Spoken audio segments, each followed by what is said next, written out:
اور یہ دروازہ بھی بند کر دیں پلیز. Thank you. ازما آپ ادھر آ جاؤ, آ جاؤ, آ جاؤ, اسٹیج پہ آ جاؤ, آ جاؤ.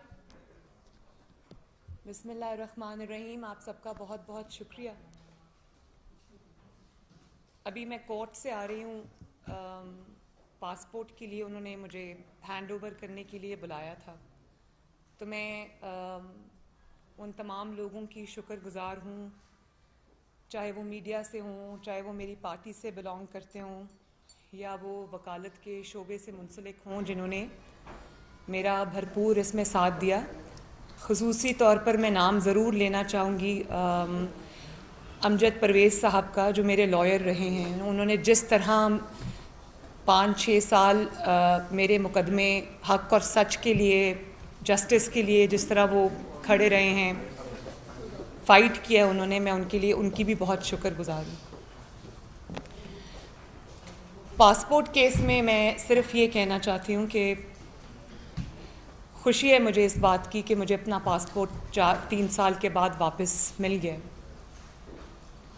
لیکن میں یہ سوال تو میرے ذہن میں اٹھتے ہیں کہ وہ پاسپورٹ رکھا کیوں گیا 3 سال, مجھے کیوں محروم رکھا گیا میرے بنیادی حق سے, جو کہ ایک citizen as a citizen of Pakistan میرا حق تھا.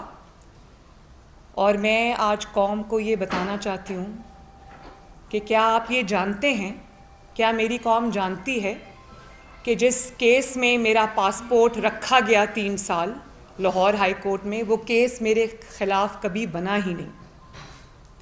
یہ وہ کیس ہے جب میں 2019 میں جلسے کر رہی تھی اور میاں نواز شریف کی رہائی کے لیے جلوس نکال رہی تھی اور عوام کو موبلائز کر رہی تھی, تو یہ فتنہ جو فارن فنڈڈ فتنہ, اس وقت یہ پرائم منسٹر تھا اور اس وقت یہ ایک پیج پہ بھی تھا, تو اس کو خوف ہو گیا کہ اگر عوام میرے خلاف کھڑی ہو گئی, کیونکہ جلسے بہت بڑے بڑے ہو رہے تھے, رات کو 3 بجے تک وہ جلسے ہو رہے تھے, تو پھر ان کے پاس میرے خلاف کوئی کیس تو تھا نہیں. تو انہوں نے انویسٹیگیشن کے سلسلے میں مجھے اریسٹ کیا. جب میں اپنے والد کو جیل میں ملنے گئی, وہاں پر انہوں نے مجھے اریسٹ کیا.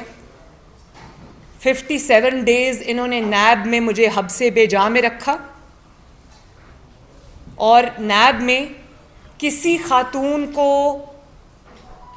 رکھنے کا پہلے کوئی ریکارڈ ہی نہیں ہے, کوئی ہسٹری نہیں ہے, کوئی مثال نہیں ہے, نیب کو بنایا ہی نہیں گیا خواتین کے لیے. تو جب انہوں نے مجھے اریسٹ کر لیا تو ان کو سمجھ نہیں آئی کہ اس کو کہاں رکھیں, کیونکہ نیب میں تو جو ڈیٹینشن سیلز بنے ہوئے ہیں وہ مرد حضرات کے لیے بنے ہوئے ہیں, اور وہ ایک بیرکس کی طرح کے ہیں, وہ ایک ہی ان کے کوریڈور میں وہ ہوتے ہیں. تو پھر پکڑ تو لیا, کیس بھی کوئی نہیں تھا, تو انہوں نے مجھے پھر رکھا جو ان کا ڈے کیئر سینٹر ہے نیب کے ہیڈ آفس میں. وہاں پر انہوں نے مجھے اس کو خالی کرایا, وہاں پر انہوں نے مجھے 57 ڈیز حبس بے جا میں رکھا. اور میں پہلے بھی یہ بات بتا چکی ہوں کہ تفتیش مجھ سے جس بات کی جاتی رہی وہ یہ ہوتی تھی کہ آج کل آپ پولو کویلو کی کون سی کتاب پڑھ رہی ہیں, کیونکہ ظاہر ہے جب میرے گھر سے کتابیں آتی تھیں تو وہ پڑھتے تھے اس کتاب میں کیا لکھا ہے, آپ کے گھر میں جو ہے وہ کھانے کا مینیو کون بناتا ہے, پارٹی کی ڈیسیجن میکنگ کی ہائرارکی کیا ہے. وہ جو ان کے وہاں کا جو نیب کا سٹاف تھا, ان کے جو دل میں دماغ میں سوالات تھے, وہ میری انویسٹیگیشن میں وہ شامل تھا. پھر مجھے جوڈیشل کر دیا گیا 57 ڈیز کے بعد, اور مجھے کوٹ لکھپت جیل بھیج دیا گیا, جہاں پر بھی میں کچھ میرے خیال ہے تقریباً 1.5 مہینہ رہی ہوں گی. تو کل ملا کے یہ 3 مہینے سے زائد کی, بلکہ شاید 3.5 مہینے سے زائد کی قید تھی. لیکن اس پورے عرصے میں, اور آج تک اس بات کو بھی اب 3 سال ہو گئے ہیں, آج تک میرے خلاف وہ کیس رجسٹر نہیں ہو سکا, نیب کا وہ ریفرنس نہیں بن سکا جس ریفرنس کی آڑ میں انہوں نے 3 سال میرا پاسپورٹ رکھا. بلکہ 3 سال صرف پاسپورٹ نہیں رکھا, 7 کروڑ روپیہ بھی رکھوایا ہوا ہے. اب میں اس کیس کی جو جس اس میں رکھا ہوا ہے, میں اس کی کواشمنٹ کے لیے بھی انشاءاللہ جلدی اپلیکیشن دائر کروں گی.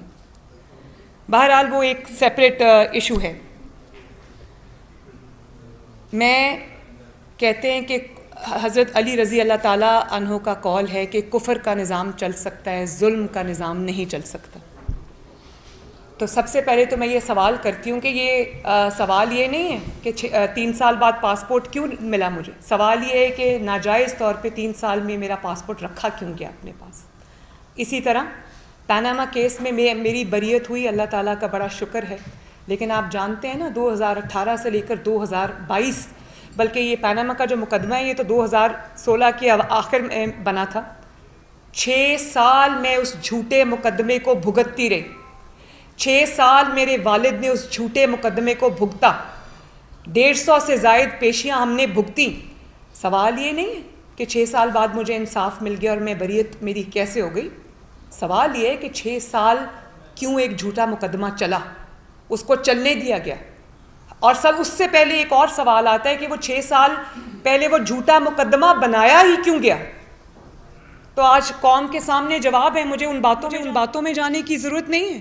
جسٹس شوکت عزیز صدیقی صاحب کے جو انکشافات ہیں وہ پوری قوم کے سامنے ہیں. میری وہ ایپلیکیشن جو جسٹس شوکت عزیز صدیقی صاحب کے بیانات کی روشنی میں نے دائر کی تھی، 2 سال کی محنت جس میں کہا گیا تھا، وہ آج بھی لاہور اسلام آباد ہائی کورٹ کے پاس پڑی ہے. تو وہ چیز کبھی ختم نہیں ہوگی. وہ جو ہوا ہے، جو فاؤل پلے ہوا ہے، جس طریقے سے یہ مقدمات بنائے گئے، کیونکہ عمران خان کے پولیٹیکل جو ایک وردی پولیٹیکل اپوننٹ تھا، طاقتور فارمیڈیبل پولیٹیکل اپوننٹ تھا، اس کو میدان سے اٹھا کر باہر کیے بغیر عمران خان الیکشنز نہیں جیت سکتا تھا. تو یہ سارا کھیل رچایا گیا. بہرحال یہ تاریخ کا حصہ ہے اور ہمیشہ وقت ایک جیسا نہیں رہتا. اگر وہ پاناما کا مقدمہ نہیں رہا اور اگر یہ جو جھوٹا پاسپورٹ جس میں میرا رکھا ہوا تھا وہ مقدمہ نہیں رہا، تو انشاءاللہ تعالیٰ یہ بھی ایک دن قوم کے سامنے پوری حقیقت آ کر رہے گی. کیونکہ یہ تاریخ کا حصہ، ان کو کوئی مٹا نہیں سکتا. اب ان ثبوتوں کو کوئی نہیں مٹا سکتا، ان بیانات کو کوئی نہیں مٹا سکتا. اور میرا پاناما کا جو میرا کیس تھا، لوگ کہتے تھے جعلی ٹرسٹ ڈیڈ اور یہ اس پہ تو میرے پہ مقدمہ بنا ہی نہیں تھا. یہ بھی قوم نہیں جانتی. وہ جھوٹ بول کے، وہ جھوٹی ٹرسٹ ڈیڈ والی ٹی شرٹس پہن کے، کیلیبری کوئین کہہ کے انہوں نے ایک ایسی بات گھڑی جس کا جو یہ انہوں نے کیس میں رکھا ہی نہیں. کیس میں میرے اوپر جو کیس بنایا جس میں مجھے سزا ہوئی وہ ابیٹمنٹ میں تھی، اور وہ کہ جو کرائم ہوا ہے اس کی ابیٹمنٹ میں اور ایڈ کرنے کے لیے مجھے ایڈر اور ابیٹر کہا گیا اور اس پر مجھے سزا ہوئی. کیلیبری پر نہیں ہوئی، ٹرسٹ ڈیڈ پر نہیں ہوئی. ٹرسٹ ڈیڈ تو اٹھا کر عدالت نے پھینک دی باہر. انہوں نے کہا کہ یہ ٹرسٹ ڈیڈ ایک بہن اور بھائی کے درمیان ہے، اس میں کسی کا کیا نقصان ہوتا ہے. بات یہ تھی کہ انہوں نے کہا کہ نواز شریف صاحب کی پراپرٹیز ہیں یہ، اور یہ ثابت کرنے کی کوشش میں 6 سال گزر گئے. ایک کاغذ کا ٹکڑا یہ نہیں پیش کر سکے عدالت میں جس میں یہ کہا گیا ہو کہ یہ ہے کاغذ کا ٹکڑا جس سے ثابت ہوتا ہے کہ نواز شریف صاحب ان پراپرٹیز کے مالک ہیں. اور وہ جو میرے دادا کا کاروبار تھا 1930 سے چلتا ہوا، اس کو یہ کنوینینٹلی مائنس کر گئے. میرے والد نے تو کبھی کاروبار کیا ہی نہیں. وہ میرے دادا کی کھڑی کی ہوئی امپائر تھی جس کو کنوینینٹلی اس پہ آنکھیں بند کر لی. وہ دادا سے اگر پوتوں کو ملا یا پوتیوں کو ملا یا ان کی فیملی کو ملا تو وہ تو بات کنوینینٹلی کھا گئے. ججز میرے سامنے یہ بات بار بار نیب سے کہتے رہے کہ کوئی ثبوت ہے تو دے دیں، کوئی ایک کاغذ کا ٹکڑا دے دیں جو یہ ثابت کرتا ہو کہ یہ پراپرٹیز نواز شریف کی ہیں اور مریم نے ایڈ اور ابیٹ کیا ان کو. کبھی جب وہ سوال پوچھتے تھے کبھی نیب کو کرونا ہو جاتا تھا، کبھی نیب کو ڈینگی ہو جاتا تھا، کبھی نیب کا وکیل بدل جاتا تھا. اور پھر میں نے جب یہ بریت ہو گئی تو میں نے پی ٹی آئی کے رہنماؤں کو یہ کہتے سنا کہ کیونکہ اب نیب جو ہے اس حکومت کے تابع ہے تو جو پروسیکیوٹر لگایا گیا اس نے مقدمہ نہیں لڑا. تو یہ میں قوم کے لیے بتا دوں، ان کی انفارمیشن کے لیے، ان کے نالج کے لیے، کہ میرے مقدمے میں آخر تک وہی 2 وکلا، وہی 2 پروسیکیوٹرز رہے جن نے میرا مقدمہ بنایا تھا. جس دن میری بریت ہوئی، اللہ تعالیٰ کا شکر ہے، اسی دن وہ سردار مظفر عباسی صاحب وہی پروسیکیوٹر آرگیو کر رہے تھے جنہوں نے جج بشیر کی عدالت میں 8 مہینے میرا مقدمہ لڑا میرے خلاف. اور ایک اور بات میں آج کلیریفائی کر دوں، میں نے اپنے وکیل کو یہ ہدایات دی تھی کہ مجھے نیب کی نئی امینڈمنٹس کا فائدہ نہیں اٹھانا، تو یہ میں پوری قوم کو آج یہ بتا دینا چاہتی ہوں. اس پہ ڈیٹیلڈ پریسر میں نے پہلے بھی آپ سے کہا تھا کہ میں ڈیٹیلڈ فیصلہ آنے کے بعد پاناما کا اس کے اوپر میں پریسر کروں گی. ابھی میں نہیں کروں گی. پھر میں بتاؤں گی کہ اس کیس میں کیا کیا ہوا اور کس طرح سے فاؤل پلے ہوا، کس طرح سے سازش ہوئی. سارے کیس کے ایک ایک حقائق جن پر میں نے آج تک بات نہیں کی اور چپ کا روزہ رکھا، وہ میں قوم کے سامنے لے کر آؤں گی. لیکن میں آپ کو یہ بتا دوں کہ مجھے جو امینڈڈ لا ہے نیب کا، جو نئی امینڈمنٹس آئی ہیں، نہ میں نے وہ اویل کی ہیں، نہ اس کے تحت مجھے ریلیف ملا ہے.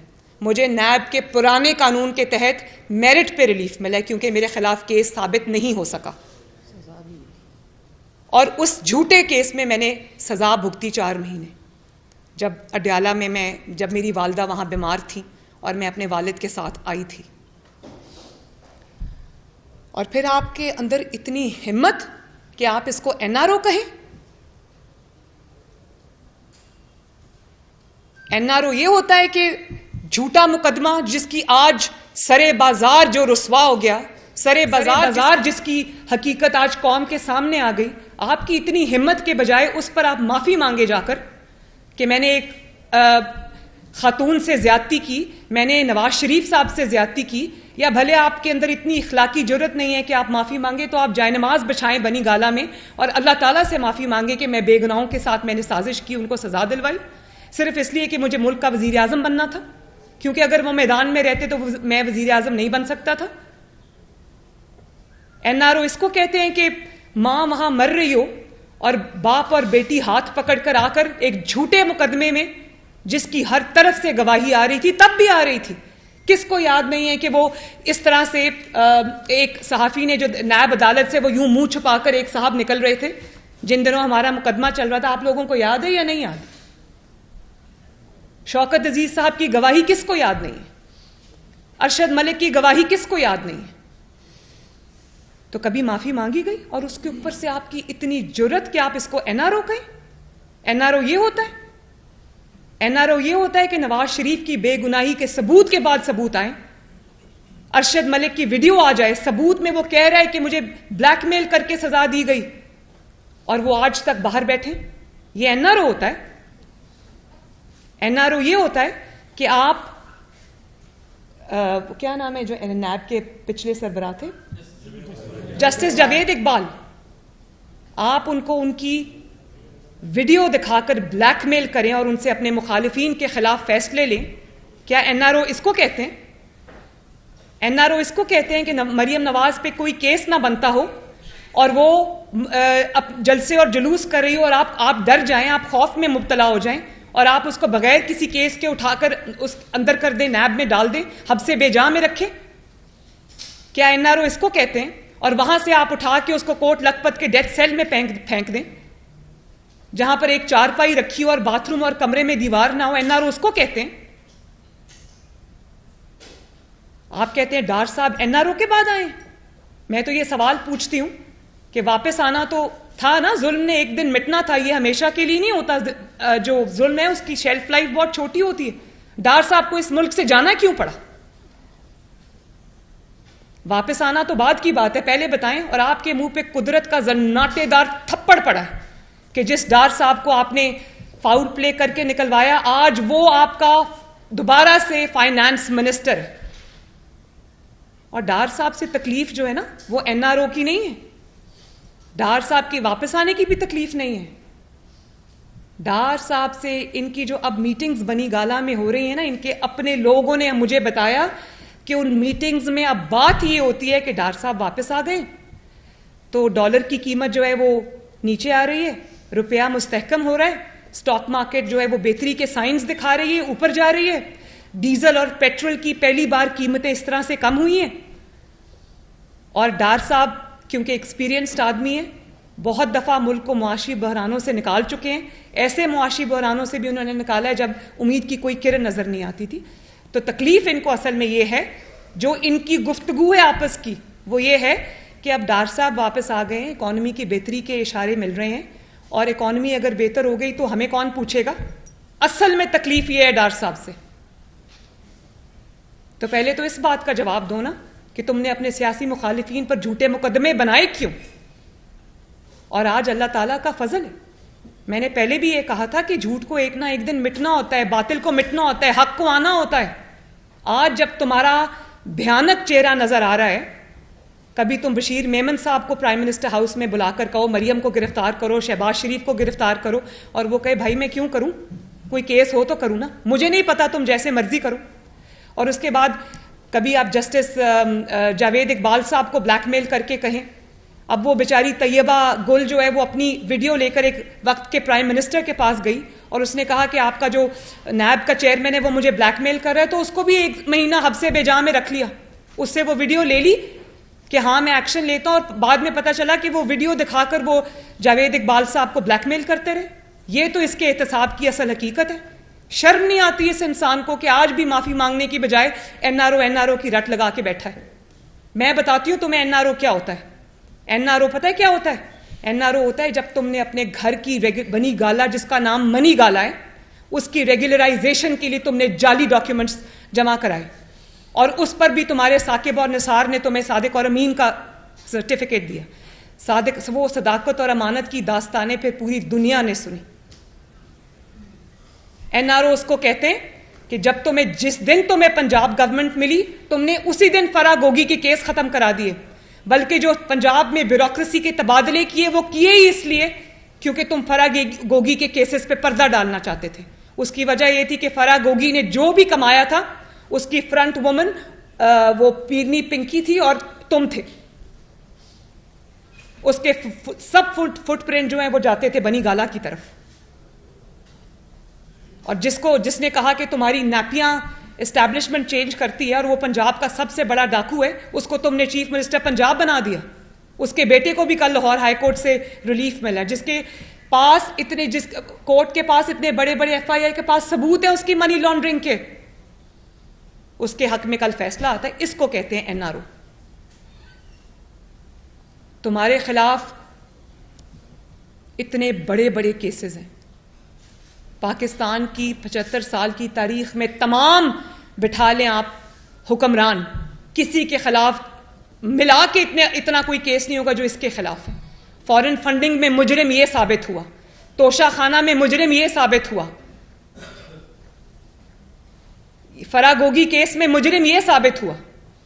اور آپ یہ دیکھیں NRO فرا گوگی کو کیسے ملا, اس کو راتوں رات جہاز میں بٹھا کے فرار کرا دیا. NRO اس کو کہتے ہیں جو علیمہ باجی کو ملا, جس نے اقرار کیا ہے کہ اس نے گناہ کیا ہے, لیکن اس کو کسی نے ہاتھ نہیں لگایا. NRO اس کو کہتے ہیں.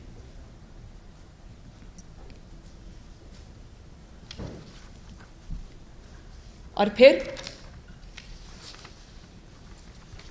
تم نے کل کہا کہ کل میں انٹرویو, مجھے کسی نے کلپ بھیجا کہ ہمارے معاشرے میں یہ فتنہ, فورن فنڈڈ فتنہ کیا کہہ رہا ہے کہ ہمارے معاشرے میں خواتین کا ایک بڑا خاص مقام ہوتا ہے, ان کی بڑی عزت ہوتی ہے, اور اگر مریم خاتون نہ ہوتی تو جیل میں ہوتی.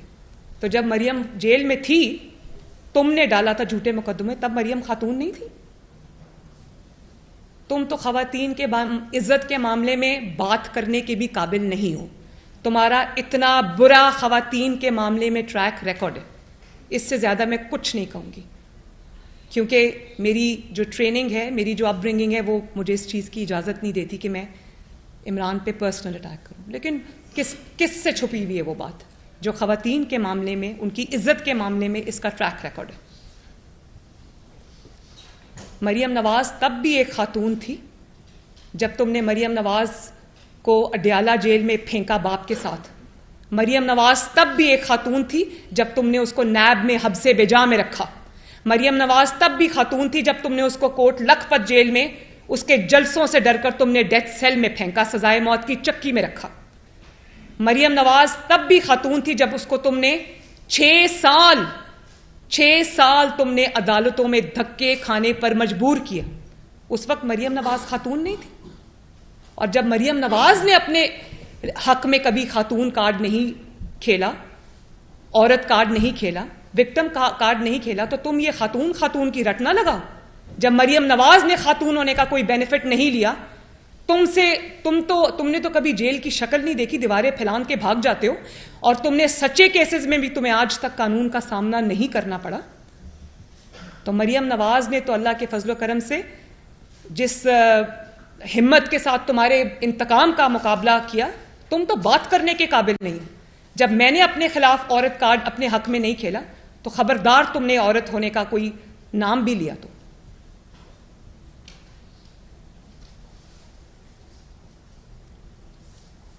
اور پھر جب تم نے مجھے میرے باپ کے سامنے گرفتار کیا, خواتین کے ساتھ اس طرح کرتے. اس وقت میں خاتون نہیں تھی, یا خاتون صرف وہی ہے جو بڑی گالا میں چھپ کے بیٹھی ہوئی ہے؟ وہ ہیروں کی انگوٹھیاں لے کر بھی آج, ہیروں کے سیٹ لے کر بھی آج اپنے گھر کے کمفرٹ میں. میں تو 6 سال سے سڑکوں پہ ہوں, لیکن قدرت کا اپنا ٹائمنگ بھی ہوتی ہے, قدرت کا اپنا طریقہ ہوتا ہے سچائی کو سامنے لانے کا. اور جس طرح انسان آزمائش سے گزر کر جب سرخرو ہوتا ہے, اس بات کا مزہ ہی اور ہے. میں تو قدرت کی, اللہ تعالیٰ کی شکر گزار بھی ہوں اور حیران بھی ہوں. مجھے کوئی افسوس نہیں, میں آج بھی وکٹم کارڈ نہیں کھیلتی. جو میری ٹریننگ میرے مخالفین نے پچھلے 6 سال میں کرائی ہے, میں خود بھی, میرا پوری فیملی پارٹی مل کے میری یہ ٹریننگ کراتی تو کبھی نہیں ہو سکتی تھی. جو اللہ تعالیٰ نے مجھے ہمت دی, جو برائی کے خلاف, ظلم کے خلاف, انتقام کے خلاف, جال سازی کے خلاف کھڑے ہونے کا اللہ تعالیٰ نے مجھے حوصلہ دیا, میں اللہ تعالیٰ کی شکر گزار ہوں. اور آج میں ایک فرق مریم نواز ہوں. تو اس کا شکریہ مخالفین کا بھی بنتا ہے, اس فتنہ خان کا بھی بنتا ہے. تمہاری طرح بنی گالا میں چھپ کے یا گرفتاری کے خوف سے حفاظتی ضمانتیں نہیں کراتی پھرتی تھی. میں تب بھی میں خاتون تھی. جب مجھے نیب نے بلایا تو میں نے نیب کی, پرویز رشید صاحب اور مریم میرے ساتھ تھے, میں نے نیب کے پتھر بھی کھائے, میری بلٹ پروف گاڑی پہ فائرنگ ہوئی, اس کی اسکرین ٹوٹ گئی. تب بھی میں خاتون تھی. خاتون کے ساتھ یہ سلوک کیا جاتا ہے تو خاتون کا تو نام بھی تم نہ لو. مجھے پتا ہے کہ تم خواتین کی کتنی عزت کرتے ہو. تم نے جس طرح تم نے, چلے یہ تو سیاسی ہو گیا نا, تم جس طرح فرسٹریشن میں میرے خلاف جملے کستے ہو اسٹیج پہ کھڑے ہو کر جلسوں میں. یہ کس نے کہا تھا کہ مریم میرا اتنی بار نام لیتی ہے کہ اس کا کہیں ہسبینڈ نہ ناراض ہو جائے؟ یہ گھٹیا جملے بازی کس نے کی تھی؟ چلے مریم نواز کو چھوڑ دیں, وہ آپ کی پولیٹیکل اپوننٹ ہے, آپ کو ڈر لگتا ہے اس سے. آپ مجھے صرف یہ بتائیں, آج کل ان کی ساری تقاریر میرے خلاف ہوتی ہیں, تو مجھے پتا ہے کہ ان کو وہ کیا سوچ رہے ہیں. تو یہ جو آنریبل جج زیبا کے بارے میں گفتگو کی تھی اس فتنہ نے, وہ کیا تھا؟ للکارا جلسے میں کھڑے ہو کر کہا کہ تمہیں بھی ہم نہیں چھوڑیں گے. کیا الفاظ استعمال کیے؟ آپ کے خلاف بھی ہم ایکشن لیں گے. جج زیبا نام بھی لیا, اور ان کو کل اس کے اندر معافی مل گئی. تو بات یہ ہے کہ اطہر من اللہ صاحب کی میں بہت عزت کرتی ہوں, احترام کرتی ہوں ایز اے جج بھی. تو انہوں نے معافی دے دی, بڑے دل کا مظاہرہ کیا, درگزر کا مظاہرہ کیا. لیکن میں عدلیہ سے بڑے ادب سے یہ کہنا چاہتی ہوں کہ یہ فراخ دلی کا مظاہرہ جو ہے نا, اس قسم کے شیطانی ذہن کے انسان کے ساتھ نہیں کیا جاتا. اگر آپ اس قسم کے انسان کو معاف کریں گے, جس کا کام ہی یہی ہے کہ پہلے جلسوں میں کھڑے ہو کر بدتمیزی کرو, جملے کسو, الزام لگاؤ, بھلے بعد میں وہ الزام کا دھڑن تختہ ہو جائے, لیکن وہ بہت سالوں سے یہی کرتا آ رہا ہے. اور جب قانون کے شکنجے میں گردن پھنستی ہوئی نظر آئے تو جا کے معافی مانگ لو. اور آپ کیا خیال ہے کہ جب وہ جج زیبا سے معافی مانگنے گئے تھے تو وہ اس لیے معافی مانگنے گئے تھے کہ ان کو لگا تھا ان سے غلطی ہوئی ہے؟ ان کا ٹریک ریکارڈ اٹھا کے چیک کر لیں. وہ جج زیبا صاحبہ سے معافی مانگنے اس لیے گئے تھے کہ ان کو پتا تھا کہ اگر میں نے یہ معافی نہیں مانگی تو میں ڈسکوالیفائی ہو جاؤں گا, میں توہین عدالت میں ڈسکوالیفائی ہو جاؤں گا. تو یہ معافی انہوں نے اپنی جان بچانے کے لیے مانگی. اور جج زیبا صاحبہ کی جو توہین ہوئی ہے اس کی کبھی معافی دینے سے پہلے جج زیبا صاحبہ سے پوچھا کہ اس کو معافی ملنی چاہیے یا نہیں ملنی چاہیے؟ کیا آپ کو اندازہ ہے کہ ایسے شخص کو جب معافی ملتی ہے تو آپ کس چیز کو فروغ دے رہے ہیں پاکستان میں؟ پھر اب کس کے منہ پہ فلٹر لگا ہوگا؟ کوئی بھی جلسے میں کھڑا ہو کے اٹھ کے کسی خاتون کو گالی دے، ڈرائے، دھمکائے، جھوٹا الزام لگائے، بلی کرے اور اس کے بعد جا کے معافی مانگ آئے گا، پھر سب کو معافی دینی پڑے گی. پھر طلال چودھری صاحب کو جنہوں نے کچھ نہیں کیا ان کو بھی معافی دینی پڑے گی. پھر جو دانیال عزیز صاحب ہیں انہوں نے بھی کچھ نہیں کیا ان کو بھی معافی دینی پڑے گی. پھر نہال ہاشمی صاحب کو بھی معافی دینی پڑے گی. اور ان کو معافی ملنی بھی چاہیے کیونکہ انہوں نے کچھ نہیں کیا، وہ سیاسی لوگ ہیں. اس شیطان کو آپ نے معافی دی تو اس کا مطلب ہے کہ آئندہ یہ یہی کرے گا. وہ اور زیادہ امبولڈن ہوا ہے آج. اس کو پتا ہے کہ جو چاہے کر لو، بعد میں جا کے معافی مانگ لو.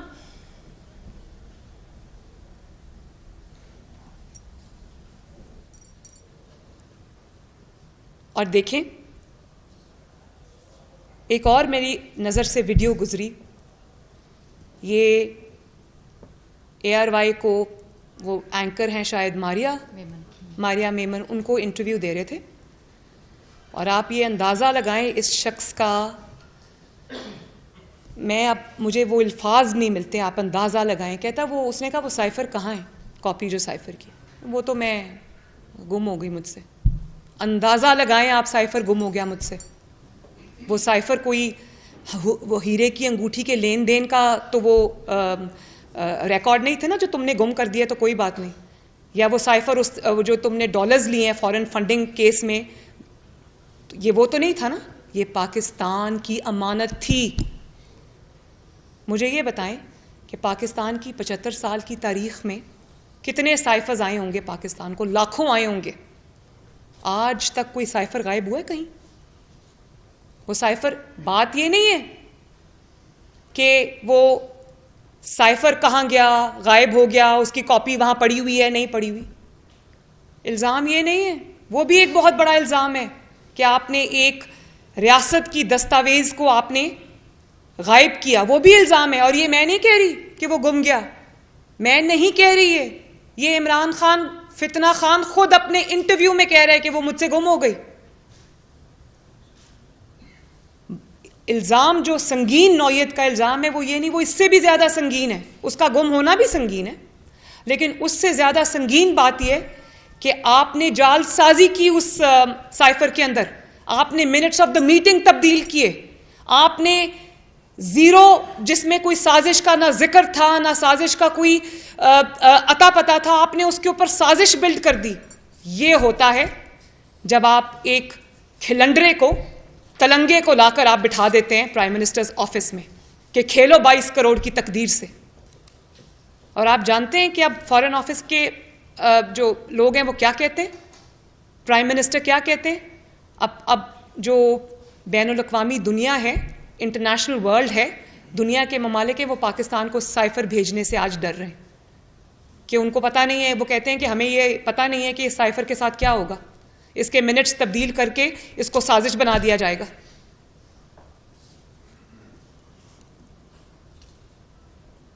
اور پھر آپ نے اس جھوٹے سائفر کی بنیاد پر، اس ٹیمپرنگ کی بنیاد پر، اس فوجری کی بنیاد پر آپ نے پارلیمنٹ توڑ دی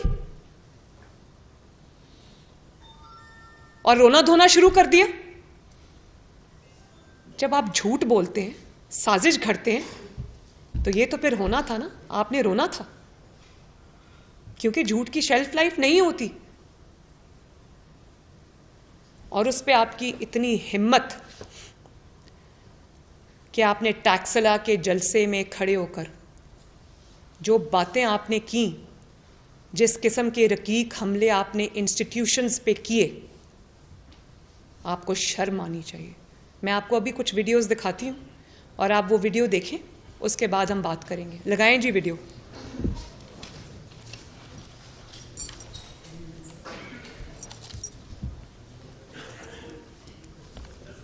آواز اونچا کریں پلیز، پلیز آواز اونچی کریں. اس کو ری پلے کریں، یہ گولڈن الفاظ ہیں، ذرا ری پلے کریں پلیز. جنرل باجوہ نے جس طرح اس حکومت کی مشکل وقت میں مدد کی، جس طرح اس نے ہمارے ساتھ، میں یہ کہنا چاہتا ہوں ہمارے ساتھ ابھی